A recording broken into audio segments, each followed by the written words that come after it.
In heavy-duty industrial applications, materials are subjected to extreme continuous physical punishment. Continuous dynamic fatigue subjects the material to a punishing cycle of rapid compression and expansion, destroying most compounds from the inside out.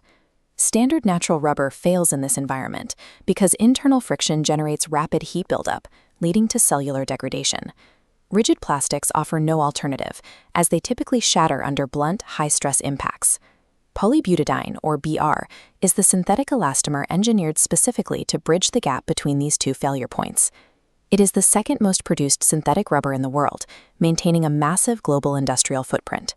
The tire industry consumes 70% of all global BR production, utilizing the material for the flex-heavy sidewalls and treads of commercial fleets.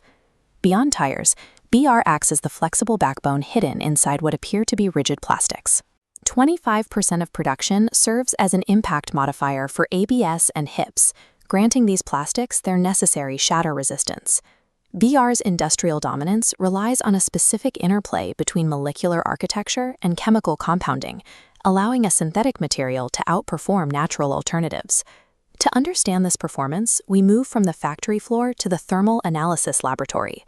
BR exhibits significantly lower rolling resistance than its main synthetic competitor, styrene butadiene rubber. For commercial transport, this reduction in internal friction translates directly to fuel efficiency gains across thousands of miles. When tested for abrasion resistance, BR also consistently outlasts standard natural rubber. These properties are governed by a critical thermal metric, the glass transition temperature, or TG.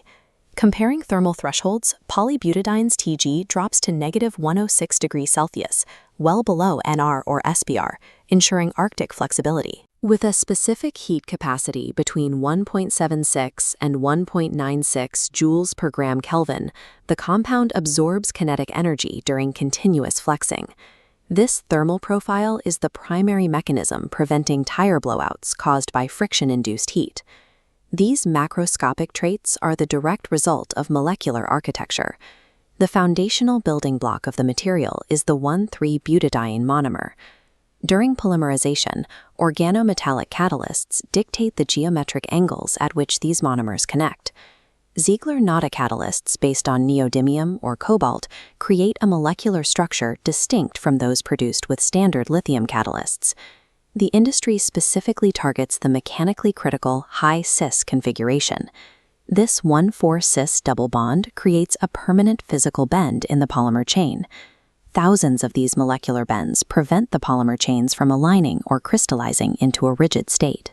This forced amorphous state is the source of the material's extreme elasticity and high rebound.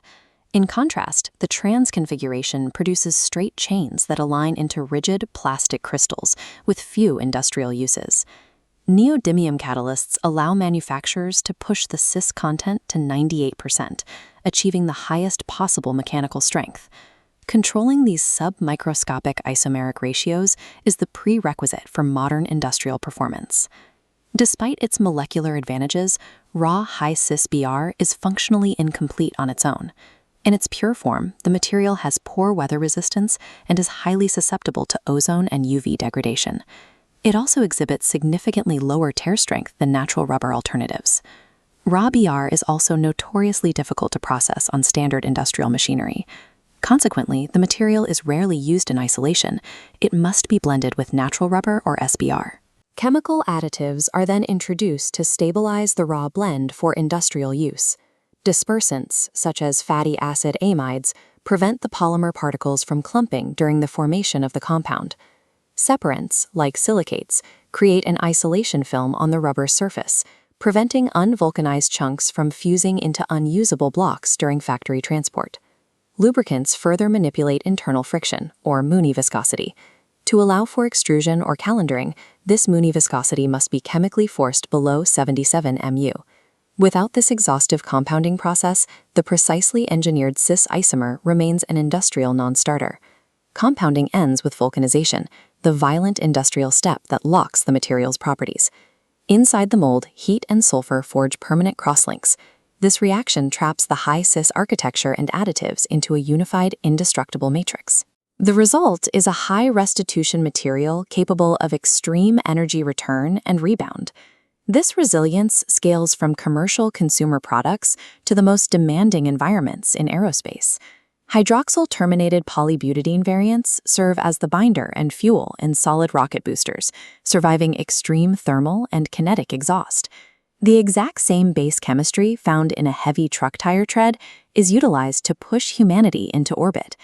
Polybutadiene illustrates how material science achieves resilience by tuning molecular architecture and meticulously compounding out inherent flaws.